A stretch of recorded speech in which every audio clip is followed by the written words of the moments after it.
ببرن علمای زینبی، فیض ببرن علمای زینبی.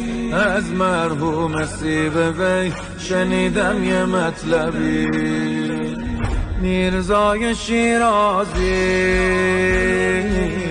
رو منبر حوزه امامه به زمین زد، پای همین روزه میمونه همیشه این روزه به یاد. با ویلا دخلت زینب و علبن زیاد، با ویلا میمونه همیشه این روزه به یاد. با ویلا دخلت زینب و علبن زیاد، با ویلا.